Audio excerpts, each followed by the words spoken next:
Hey y'all, it's your girl No Mercy here. It's Tuesday night, so you already know what time it is. It's time for No Punches Pulled with No Mercy.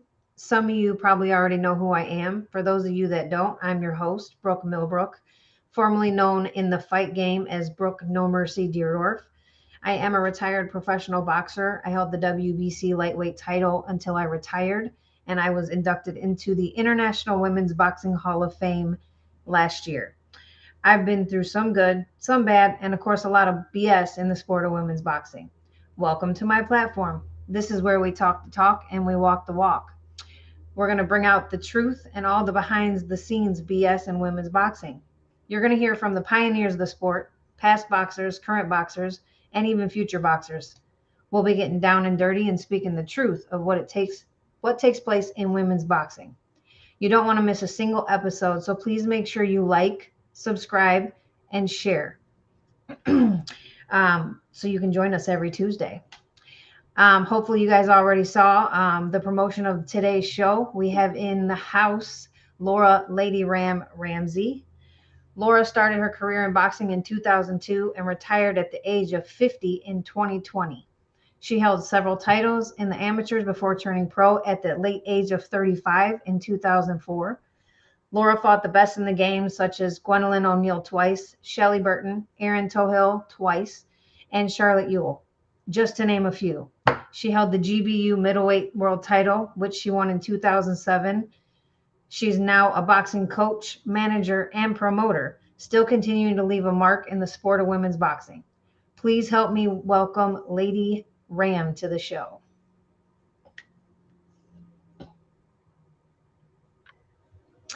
What's up, Laura? How you doing? Hey, what's going on, Brooke? HOF, Brooke. HOF, yes. It's so great to have you on again. And this time we get to talk about your story. So I'm so super excited. I mean, I know your story, but some people don't.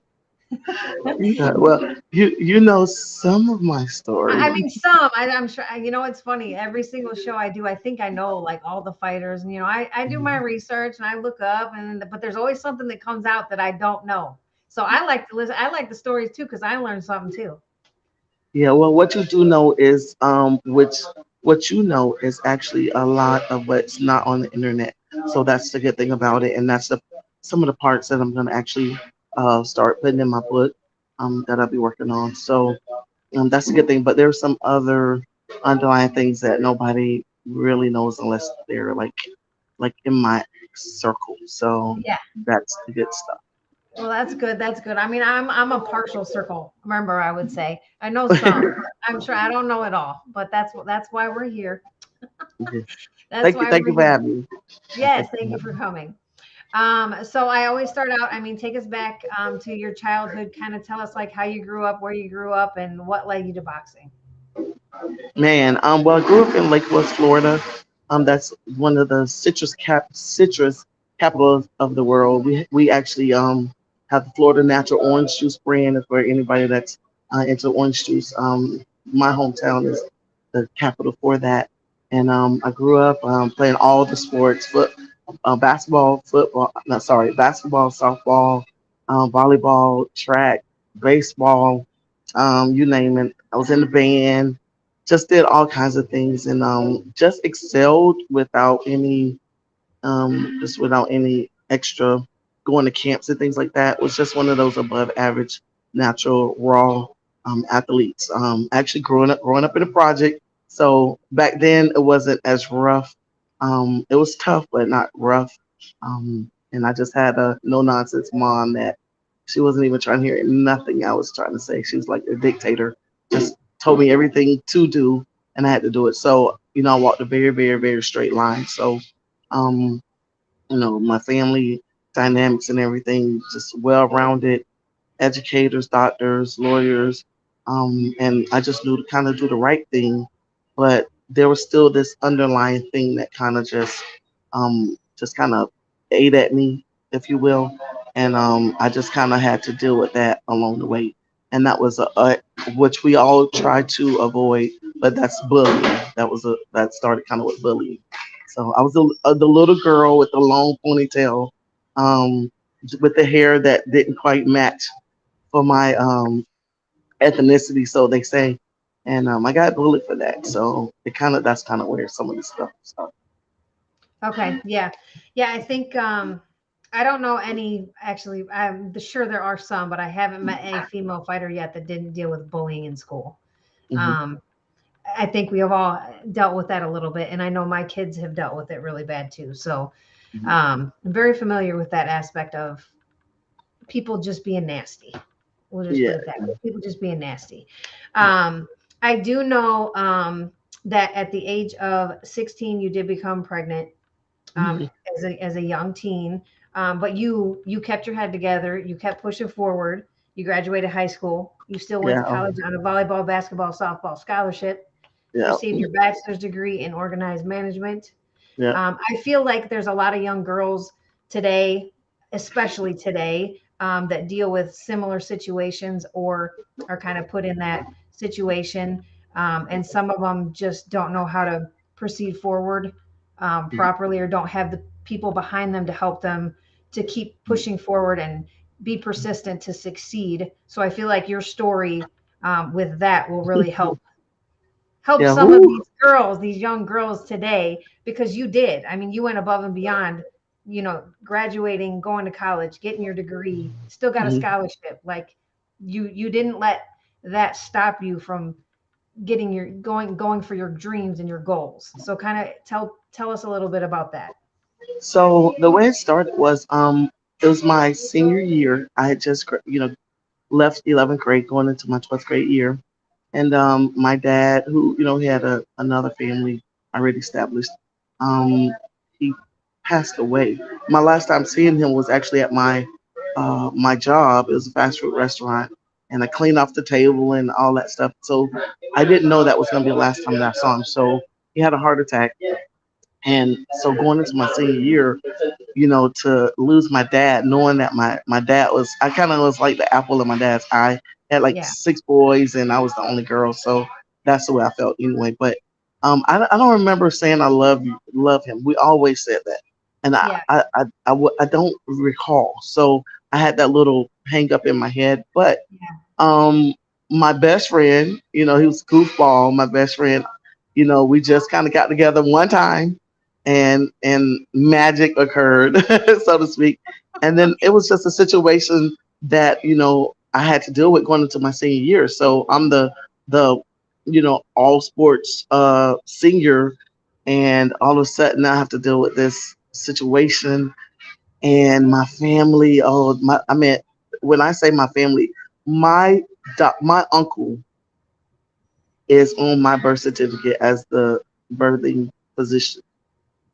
Nice. So yeah, so I'm named after his wife, which is my mom's sister, which is my aunt. But so so what I'm saying is, this is not like in my family. You just kind of, okay, let's deal with this. What are you gonna do?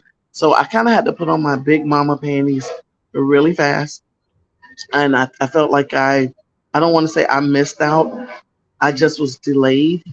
And then what really triggered me was there was an article in our local newspaper that stated a black female that was pregnant, my age, was never going to make it. And I don't know why they were post something like that in the newspaper, but I can recall that was one of my driving factors. I was like, I'm not going to let anything of a black print on a white piece of paper tell me what I am. I said Right. I was just going through something. My father passed away. Is my best friend, and that was the situation. But I what I noticed was a lot of people that as we know, when you're going through turmoil or whatever, a lot of people that say they're on your side, they really don't. They're really not there. They don't really want to deal with it with you. And so what I had to do is, there were some people that did step in, and I appreciate those people. And I had to kind of just learn to walk with my head held high and to deal with the situation.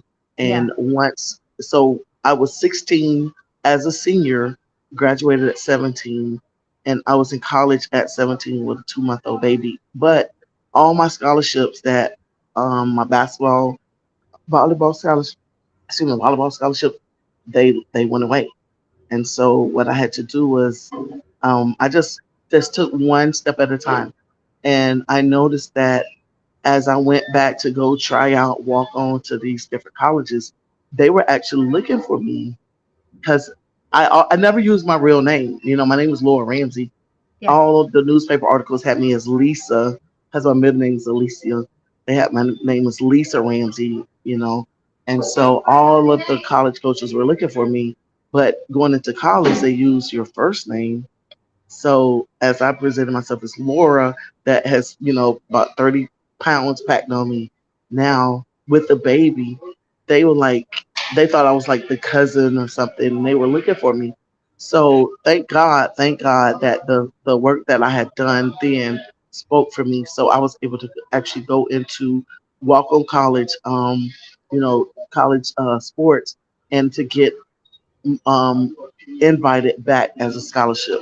So that, and when I say in 5 years of college, I may have paid for one semester only because it was just a situational deal. But in 5 years of college, God has blessed me to, you know, earn my degree. Yeah. You know, so thank And God. that's amazing. Amazing, Yes. amazing.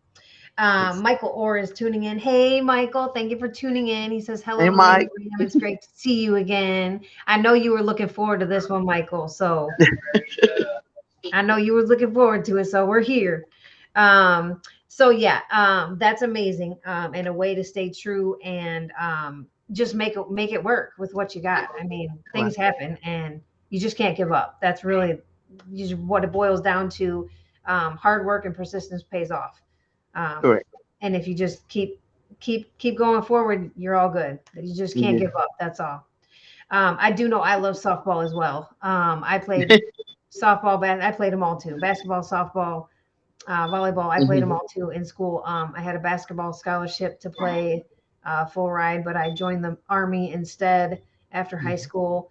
So I'm familiar with that whole background there. I do after I retired from boxing though, I did take up fast pitch softball league and played fast pitch softball league. 2 years in, I tore my ACL though, so I haven't played since then.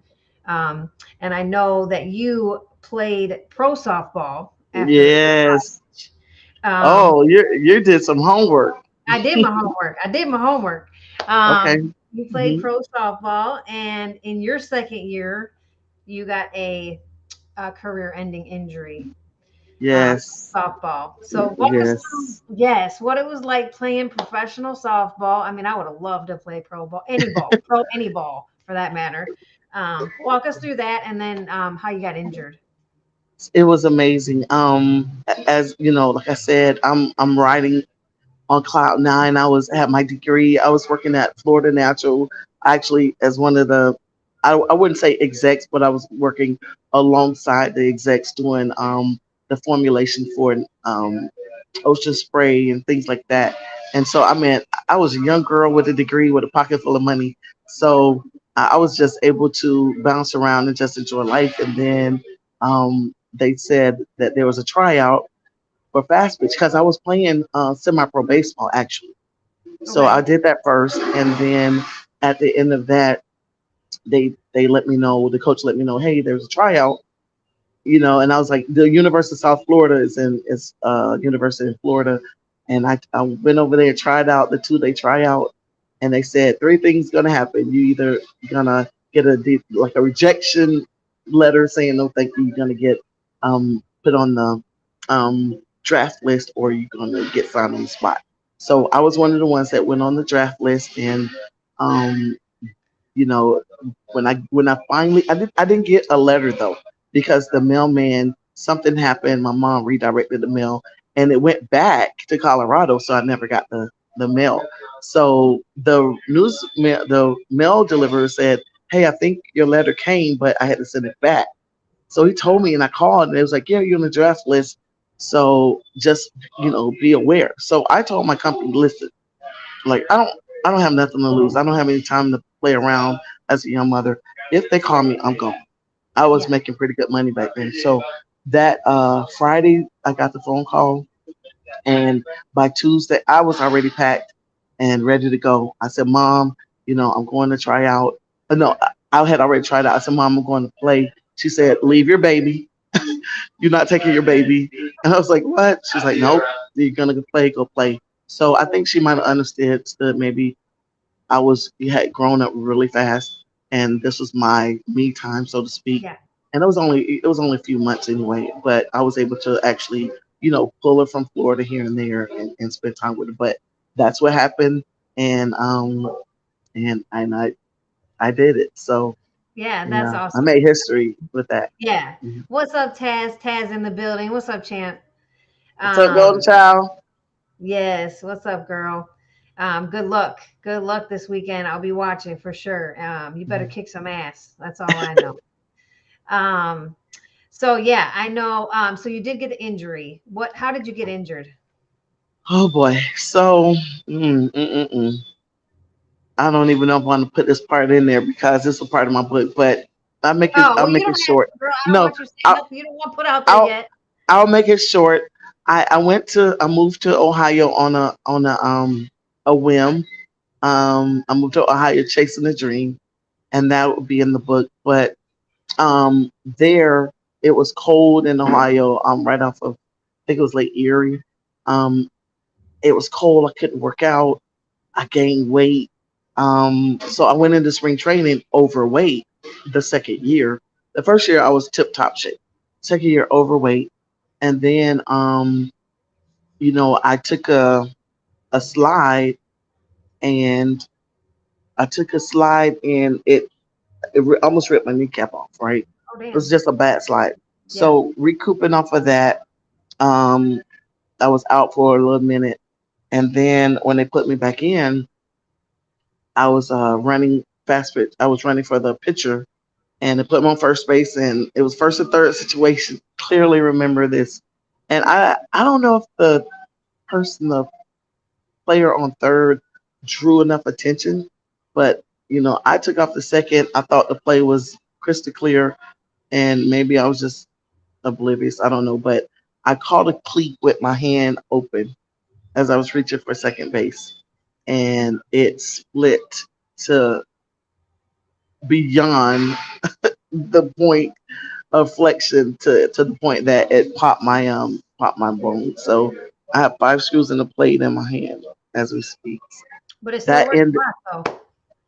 that ended boxing and the weightlifting and it ended everything for me and I was just so down in the dumps that I gained so much weight. I was in the 200s at that point. I went from Yeah. 163, 8% body fat to like 203 and and and then another situation happened that is a whole nother deal. So it just hadn't stopped yet. Yeah, I got you. I feel you. I feel you.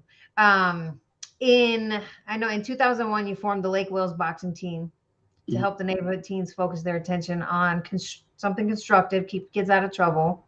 Mhm. Um, Tell me what made you want to start that, and how hard was it to keep it going? So I was actually training in the Andre Berto camp one town over and I really wanted to be home. Amar Stoudemire, if you know the basketball player, we're from the same town.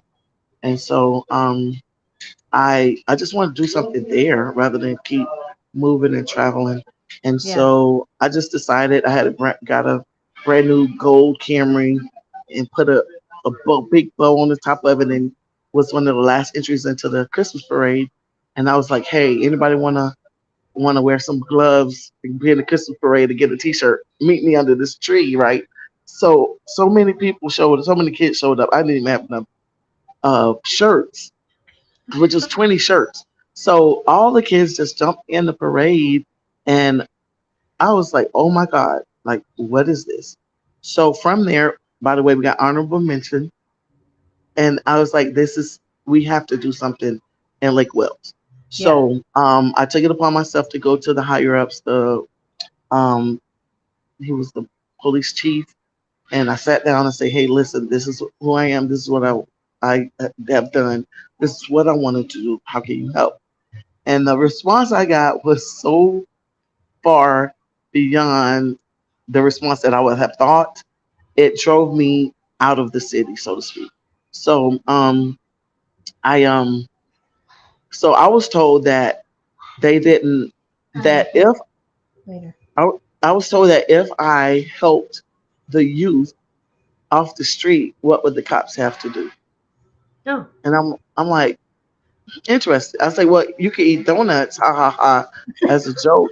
And so he was like, well, when you start dealing with that, and he went into details as to how I would change the economics of the city, and it will cause less cops to be needed if I fix the problem.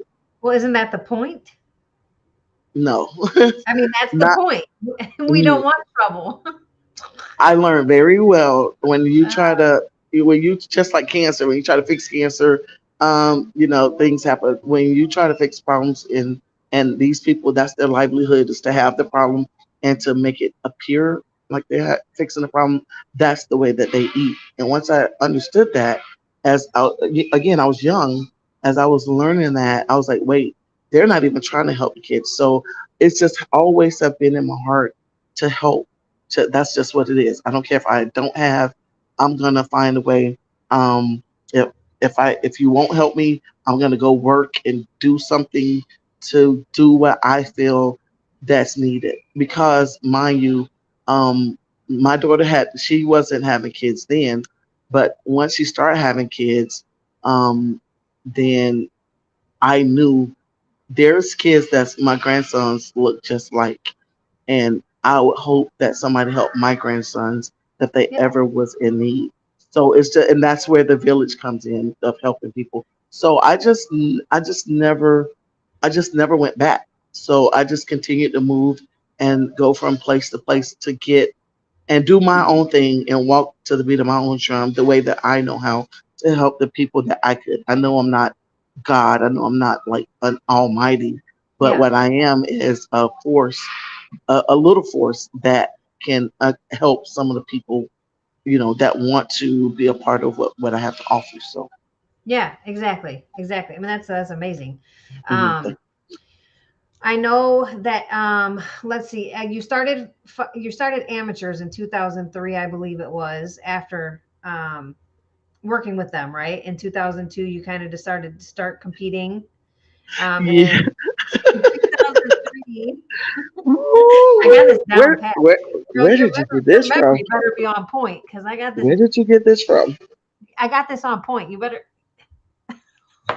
So yes, so I was in St. Pete, Florida, against Keith Thurman. I'm throwing some names out there. Keith Thurman, he was in the amateurs, but this is over in his area in Florida, West Florida, and I had my team with me, and I just knew there was no other female my size that was going to be there to box. So I just came in. There was a coach's training. I did that, and all of a sudden there was this name.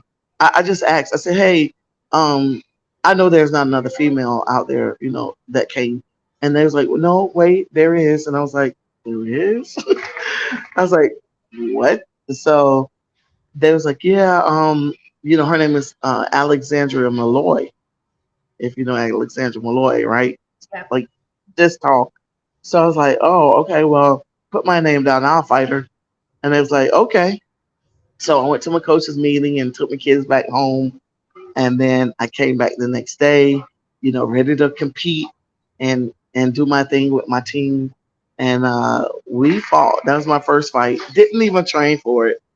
I was training, but not training for For a that. fight. Yeah. And that girl beat me from one side of the ring to the other side.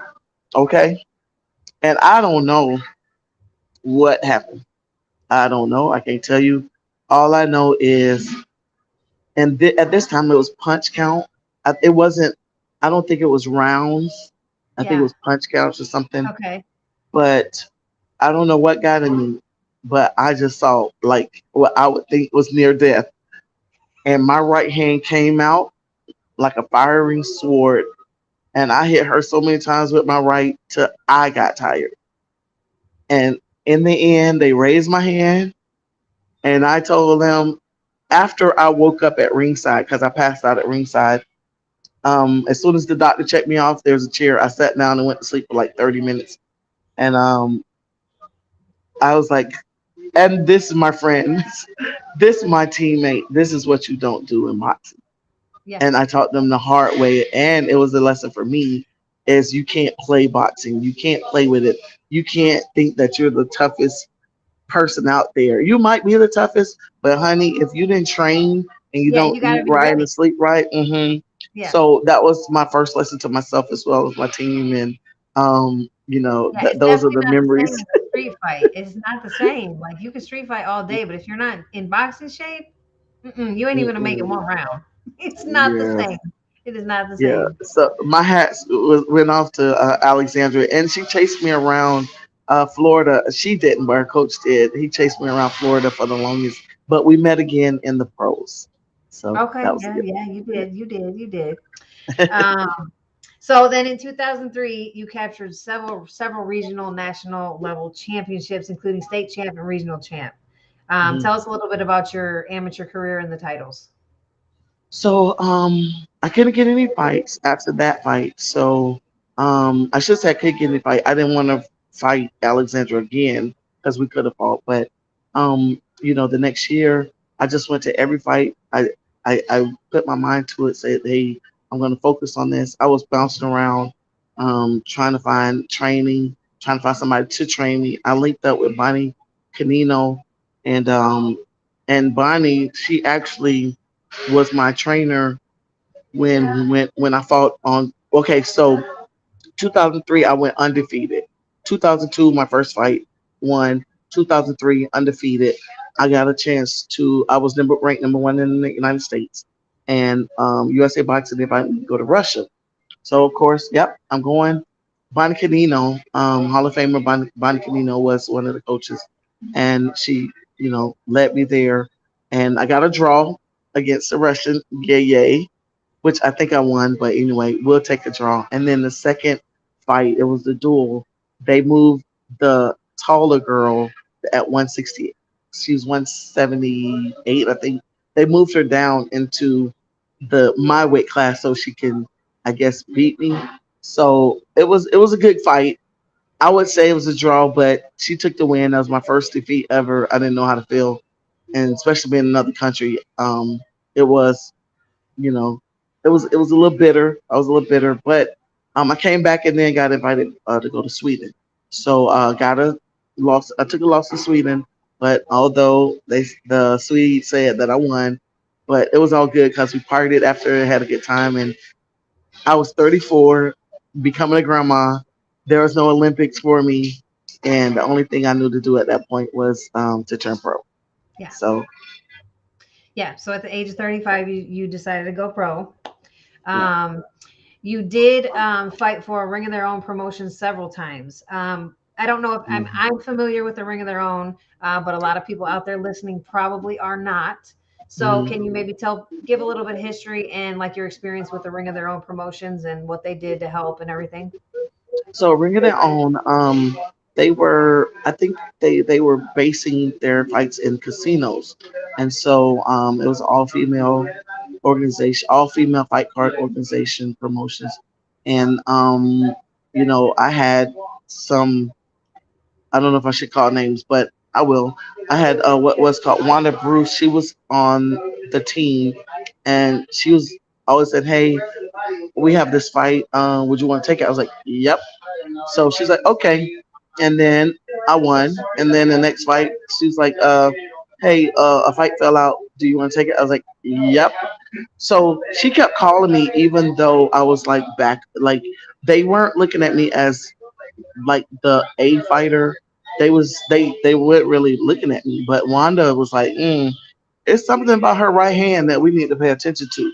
So she was saying, look, you need to sign Laura. So they was like, oh, we don't know. Whatever they said, they didn't sign me.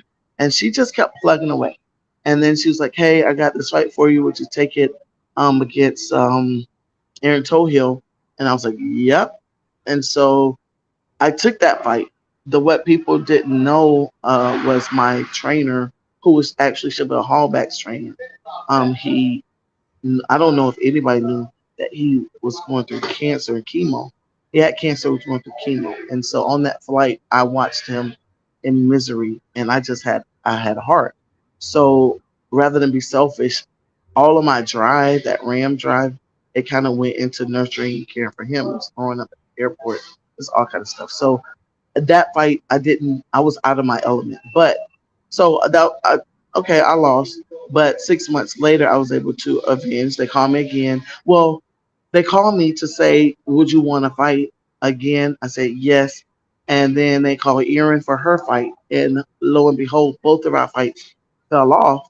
And they was like, why don't we just do a rematch?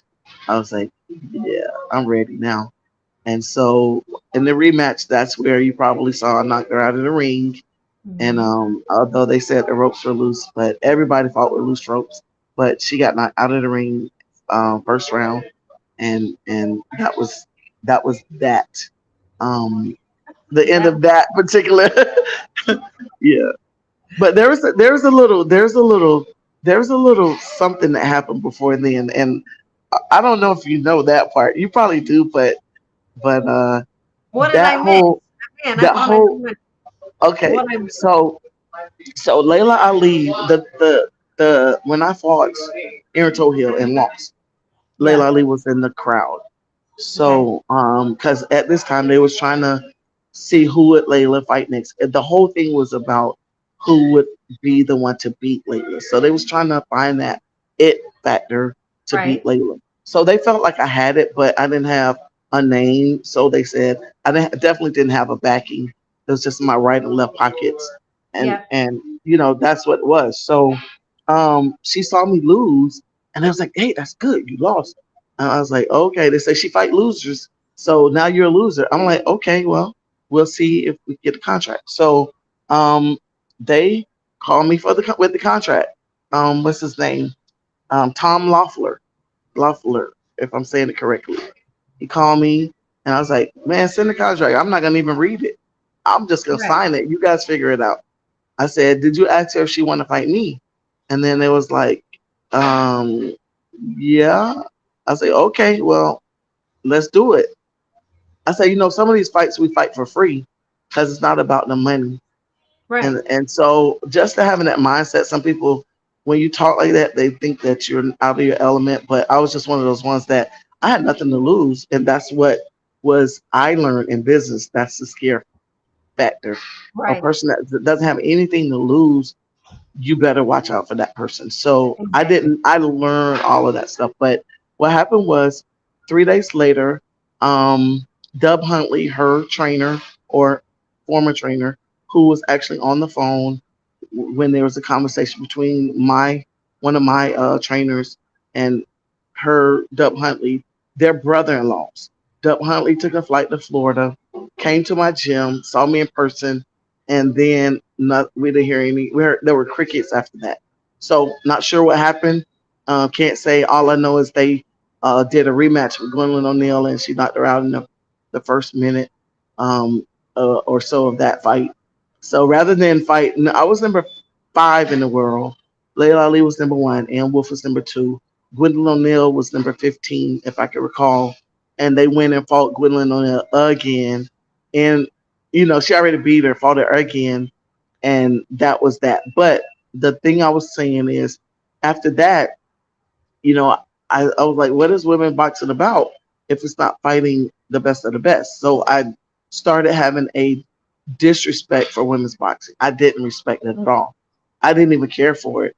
And I was like, anybody get in the ring, I don't care. We don't have to sign a contract. It was like that mad woman mindset. Yeah. And so it took me and it elevated me to a different level. And so when I got a chance to rematch with Erin Toughill, I I did what I did with her. I got a chance to fight Ijeoma Egunini. I knocked her out in the first round. Okay, then I fought Conjestina Achieng for my world title. So when I fought when I fought Ijeoma with Mike Tyson, not Mike Tyson, with Don King in Florida, Don King basically brought me in. He's in Florida. I'm in Florida. he brought me in for the B side in Florida. He brought her in as the A side. That was the So one where she's you won the GBU middleweight title, right? no, I didn't win. That was a four title Okay. for not because not. I'm talking about Ijiyama. Okay. So that we fought on the Samuel Peter and James Tony two card in Okay. Florida. We were Yeah. the first ones to fight at the Hard Rock, the first females down in South Florida. But um, they were saying, hey, if they're gonna Don King's gonna sign her, as when after this fight, I was like, sign who? It was like this is in the dressing room. It was like sign they're gonna sign Ijiyama. I was like, okay, what does that have to do with me? They was like, yeah, after she beat you. I was like, the fight had started. And they was like, yeah, but the buzz is that because she was 14-1 or something, and they said the buzz is that she's gonna beat you and he's gonna sign her. I said, put my gloves on. Yeah. Put my That's glove. all. Where's my gloves? Let's I go said, right put my now. gloves on. So they put the gloves on. I start punching the wall, and it's like, hold up, ma'am, you can't punch the wall. I said, well, give me somebody to hit because I'm ready. So when I went out there, I did, I knocked her out. I dropped her three times in the first round, and and then guess who ended up with the contract? You did. Yes, ma'am. So I got the contract. That's funny. I got the contract, and then he didn't. Nobody really knew that I was on my way. I already signed the contract to go to fight in Africa against Conjestina. So I signed his contract, put it on my desk, flew out to Africa, Mombasa, Kenya, got my world title, knocked her down. She never touched the canvas. I knocked her down like four times, 6 rounds, TKO. Threw that title, threw the belt in the back of my trunk. And then they was like, hey, Don King, what's taking you so long? Don King wants his contract. I was like, look, I was fighting for a title. You know, I know he wants to sign me or whatever. I signed the papers, but now we can, renegotiate because I'm a world title now, titleist Right. now. So he was like, Don wants the contract. So word has it, inside scoop has it, when the contract was turned in, Don King threw it up in the air and said, tell Laura, Don waits for no one. And you know what? That's probably true. He probably really did, just because That he was didn't want to wait. that was the inside scoop. So that's how close I was to fighting for Don King. But in hindsight, that might have been a great thing Yeah. because you never know what would have happened anyway. Because if he flipped the script that fast against Ijiyama, imagine what he would have done for Right. me. Yeah. If something happened with Hmm. you. Yeah. Hmm. That So, was always the thing with Don King. I mean, there was this perks, but there was also the downside to it too. oh yeah, So you never know yeah, what was going to happen with if you were with Don King. You didn't know. It was a flip a mm, coin, literally. yeah. Um, so, I know in 2006 you were named W Band's Best Kept Secret, Fox Simply the best, and like notably the best woman out there for women's boxing, and making sure that people are getting seen. So, what did that Mhm. mean? Getting the Best Kept Secret at the end of the year in 2006. Man, yeah, I followed W Band religiously because again, I was doing all this homework on my own, and I was like, "Wow, best kept secret," but you just told the secret. So Right. now let's see. So I think the thing is, when people didn't know who I was, it was okay. But now that people knew who I was, they were like, I don't think we're gonna fight her.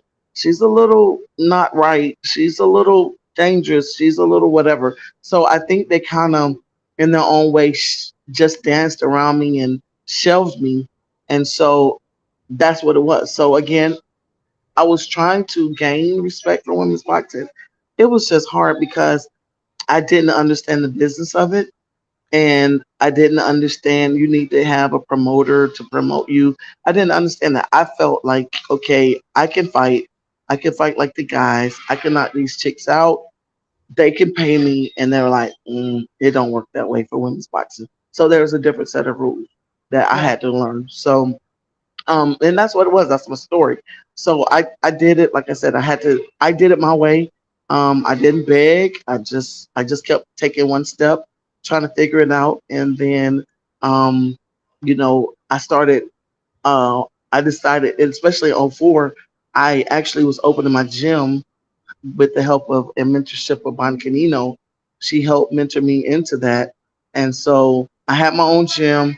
I was doing my own thing. I actually worked for incarcerated juveniles. So I fought. And so I wasn't like I wasn't losing in life, No, and so not at no, all. I wasn't. And I Yeah, and mean, so you it fought till you were 50. So, yeah, it was just that it was just that whatever reason people did not want to fight me, there was some, there's some, once I went into a heavier weight, I had surgery and my hormones shifted and everything. They removed a massive tumor about the size of a half gallon jug of milk. They removed it.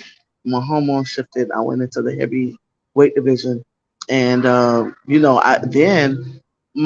I'm literally not supposed to be that big, and I'm trying to, hang with the big dogs. right. And and I started. It still didn't matter. I was like, "Yep, I'll fight you." I fought like Charlotte Ewell off the operating table. Yeah. We tried a couple of times to fight her. It didn't happen, and then finally we got a chance to fight, and I fought her off the operating table, 10 rounds. Yeah. So And you won that fight. okay, there you go. I mean, I'm just saying, just throwing that out there. Just throwing I that out know. there. Was it, I don't know, was it someone I heard, I think I just saw recently on Facebook. Somebody was it her that was talking about, did you see this? I think maybe she posted something about the Roy Jones Mike Tyson fight, which had already happened, but she thought it was gonna happen again. Somebody posted that and they're like, "Oh, this is my chance, like where I can come out and we could like do it again." Was that her Mm. that posted that?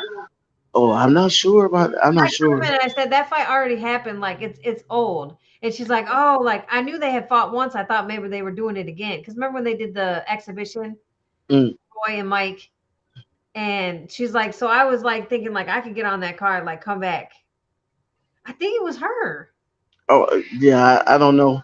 I I'm gonna just have to look. I yeah, think it was. but yeah, but Carlette, we kind of grew close because my first and only pro show I promoted in Florida. If anybody knows, yeah, New York is hard, California is hard, Florida is a really hard state to promote in, which is why we're in Mexico now. But my first ever, I did it as a joke. I'm like, are you guys kidding me? Like, this is eighth grade administrative paper pushing, emailing, faxing back in the day stuff. And I was like, yeah, I can do this. So me and my friend, right hand man Patrick Washington, truck driver, we were faxing from truck stops and all kind of stuff, and we put on the pro show. That's actually on YouTube. But Carlette, I had her um the main event was her fighter. So she came down and brought her fighter to fight in Florida for the main event, and her fighter actually won what was called my Bataram championship belt. Her fighter actually took that belt back. Yeah. And so because she had worked with me and that whole event, oh my God, it was, I can't even explain what happened, but it did happen. But I had to actually pay some of her money, them some money. Yeah. So I paid her, I left them with some, but then I started doing my increments, and they didn't file a complaint against me or anything. But when it was my time to fight her, I was like, you know what? Since you worked with me on my deal, and I know how these shows are, I'm going to give you guys a 90-day clause to pay me. So on my clause, I typed the contract and I put pay me within 90 days. And she was like, Yeah. really? And I was like, yep, because the ticket sales weren't going. I was like, I already know. You already worked with me. So we kind of became like, boxing buddies and sisters. And, we talk, phone and things like that. But I was just a little hurt because like, I felt like I had won that fight. Some people say it was a draw. It definitely wasn't a loss. And I put in a right away called the commission and put in filed a complaint and said, hey, this was supposed to, get the video. So nobody ever never provided the video, but that fight is still under appeal if video is ever presented. That video, I mean that fight. She don't So have that's video either? nah. They're not gonna. This guy sent me. He sent me some clips, so I know he videotaped it. He sent me clips, but they said it had to be unedited. So that again, that's a part of my Yeah. legacy, my story. So that would be the one fight that still bothers you today. Um, um, it's one. There's others, but that one I just have to say, all right, I Yeah. lost, you won. Okay, Yeah. moving on. Moving Yeah. on. I feel you. I feel you. Who would you say was your toughest opponent? Wow. Let I me mean, you see. fought so many good ones. Hmm. Or who was the Man. toughest, I should say. I so I would say I can't really answer that question because every fight there was something Been something. I like feel like you. when I fought my daughter fought, and I don't know if you know this, my daughter fought Sonya Lamanakis. I didn't My know daughter that. fought her in 2010. If you go look at Okay. Box Rec. So my Okay. daughter's name is Alicia Williams Stevenson. So she fought Sonya. I worked the corner, and my daughter's first and only fight was with Lou DiBella in New York on Broadway. Okay. Okay, Let's go. so and she was a heavyweight. So Sonya fought her. The New York State Athletic Commission allowed my daughter, who had no amateur fights, she had a book full of entries of years of entries, no official punch, let a four-time New York State Golden Glove champion fight my daughter. Okay, so something is not right, but Yeah. we're gonna play the game. So I went ahead and my daughter, she fought Sonya. She beat my daughter, but I just said to her, um, well, since you beat my daughter, I gotta get you back. One of those type of statements. And Yeah. so that was in 2010. We didn't. Sonya kept saying there was nobody to fight all those years. I made a rap song about it. I did all this stuff. I did everything but call her out because I don't have to call you out if I'm right here for you to fight. Why do I have to call you out? You're the one making the noise. So um it just was happen. I had a fighter that was fighting on Keith Thurman undercard, a male. We were up in her home. We were up at Gleason's gym. These trainers came up and said, "Wait, you Lady Ram?" I was like, "Yeah." Um, they said, "Oh, why won't you fight Sonya?" I said, "Sonya who?" And they was like, "Oh, you know who we're talking about." I said, "Well, I just fought a Sonya, so who are you talking about?" They said, "Oh, the one that fights here." I said, "Well, I don't know who that is. She's a nobody." They said, "Oh," so they started this big thing, and this is, I think, maybe Facebook Live had just started or something, and they started this big thing and and this is why Clarissa Shields is so on point because she knows how to strike the chord, and Yeah. so I had to learn that, but here I am, like 40, I'm like 47 years old or something, just learning to strike that match to start the fire. And I was Yeah. like, I'm gonna do it. I said, yeah, I'm gonna do it. Put me on video. And so I was like, yeah, Sonya, wherever you are, I'm to Cleveland right now. I'm just talking. I don't even know what I'm saying. I don't even know how to do that. I'm like, yeah, I'm in your home. I'm in your hometown. Blah blah blah. Where are you? You want to fight? Da da da. So I said something. I don't even remember. And lo and behold, they uh this guy reached out to me, said he's calling on her behalf for a fight. I'm like, really? I said, okay, let's fight. And It took and and that. that's But what happened.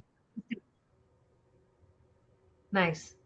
Yeah. Hey, sometimes you gotta be the one to start the noise because they are talking all that mess, but won't say specifics or mention names. But they're talking to you, but they're not talking to you directly. So yeah, sometimes you gotta be the one. Well, with social media now, see, but people my in my era, we had MySpace. right? Yeah, And that's my so space. Yes. I don't even remember how that thing worked, but now all the music industry, everybody's social media, marketing, all Yeah. your marketing advertisement. So all you have to do is say something off kilter or Yep. negative. All the positive stuff gets kind of overlooked a lot of times, but the negative stuff is what strikes. So but I learned. And so we got the fight and we fought to a draw. My hair was all over the place and everything. It was horrible. But what people don't know then, there's people that knew, but she didn't know, and I didn't let people know. I had a full scale pulled hamstring that fight. Full scale Yeah. hamstring. I could not even push off. I was in so much pain. So if there was a fight that was the hardest, it was she was tough. I'm not saying she's not. I couldn't be me because I had an injury. And You had I an shouldn't injury. Yeah. yeah, I Okay, shouldn't and even then fought. think about that. You fought to a draw. So imagine if you didn't have the injury, you would have definitely beat her. Yeah, and I wrote up the contract. So I said if I beat you, we'll redo this 90 days in Florida. So she agreed to that. So my thought was, okay, if I beat you in your neck of the woods, what you think I'm gonna do in my neck of the woods? Right. So she agreed to that. For I said, okay. So in the ring, I want to see that again. In the ring, she was like, so we're gonna we're gonna do a rematch. I said, no, it's a draw. So the draw, there's no rematch. So But she we didn't won. have to oblige to the contract. Right. Yeah. Well, And with hey, her, with that fight, I was like, I didn't even care about the money. I made it a money issue, but I didn't really care about the money. It was about you all these years you avoided me and you're talking and she said something about, oh, I beat her daughter. If she got sisters, I'll beat her them. She started like talking like my making it family personal. stuff and Yeah. my mom had just passed. So the last thing she wanted to say was if I'll be the mom too, because I'm just gonna leave that right there. Yeah. Yeah. So Yeah. she started treading a line that I don't even a line of disrespect that I don't even like. If you really Yeah. want to see me come out fighting, and I'll fight you, but it won't be a fair fight, and it definitely won't be in the ring. So Yeah. that thing, I wasn't even gonna go there, but I'm glad she never said it.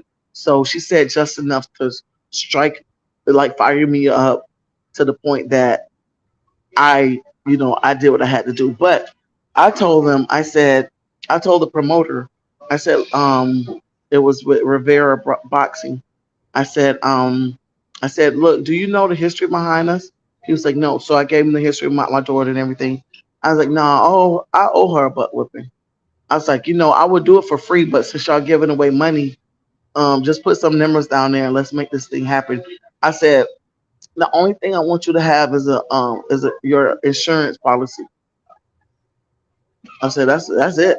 If you have an ambulance and insurance policy, I said we're good.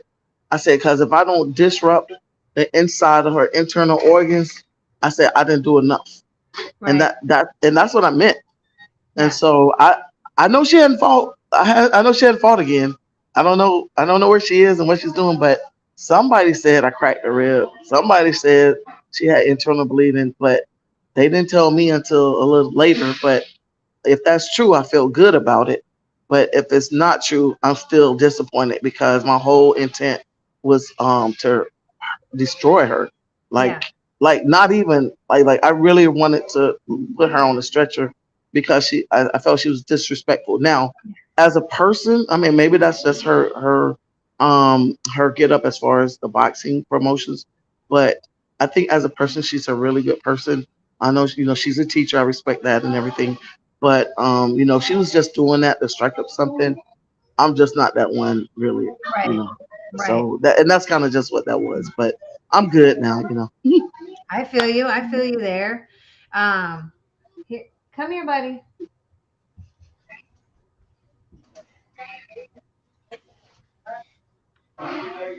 This is my Hey son. baby.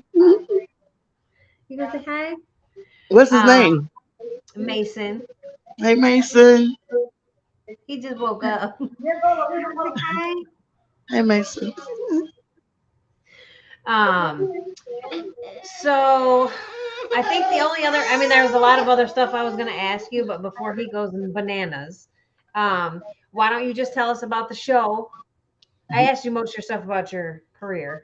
I was going to talk about women's boxing today, but before he goes bananas and starts freaking out, why don't you Okay. tell everybody about the show this weekend, where they can watch it, where they can get tickets, any new info you got, and stuff like that.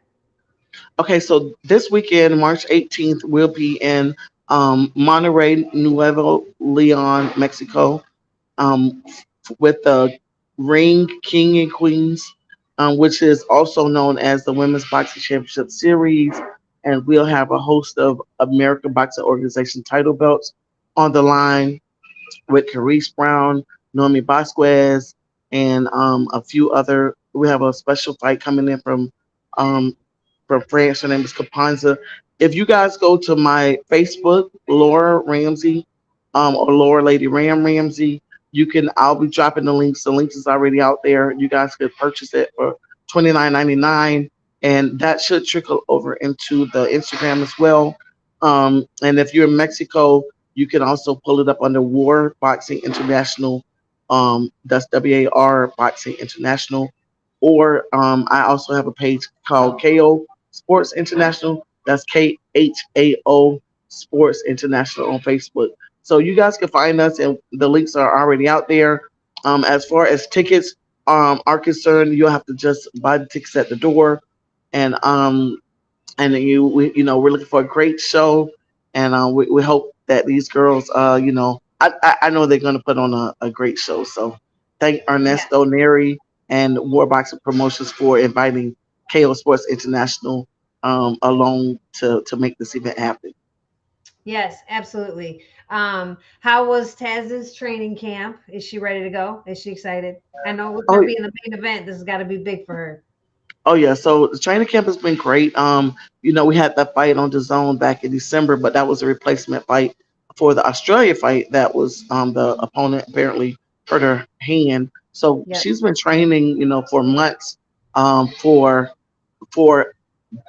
a fight, and then the zone was unfortunate situation, but now this fight, we're looking to, I don't want to say tune up, but we're looking to get back in the ring, and then in 2 weeks later we'll be fighting for a world title fight in Australia. So it's getting busy. We're getting busy, but training camp is good. She's hitting on 128, but the fights are at 126, so she's hitting 128s right now. So I would say she's on track. Definitely. Yeah, she's still got a few days. Got 2 pounds. That's nothing. Mhm. She'll definitely be there. Um, was there anything else that you wanted to throw out before we call it a day? Let you get some rest before your flight this morning? Yeah, I'm headed to the airport at 3 in the morning. So I just want to invite anybody that wants to fight for the American Boxing Organization titles to reach out to me. I can give you the information on that, or reach out to Juan Curiel. That's JUANCURIEL of American Boxing Organization. And also, if any females, if you guys are, if you're interested in amateur boxing and you're in America and you need some guidance, let me know. I can give you some affiliate boxing gyms for the amateur boxing. If you're interested in pro boxing, you can reach out to me. I can direct you to your path as far as pro boxing is concerned. And so there's another announcement after we get back from Australia that we'll be announcing as far as the women's boxing um, championship series, the next go around, and what we're gonna do. So, Awesome. All right. I appreciate you for your time. We'll definitely be tuning in. Good luck to you and all the fighters. And we'll talk again soon. all right, hey Mason, Say you bye got bye. bye Mason, bye bye. Bye bye. Thank you so much, Brooke. Thank you for supporting us, and we look forward to speaking again. Absolutely. Thank you for Thank coming you. on. I appreciate you All as right, always. all right. Thank you. Take care. All right. All Bye. right.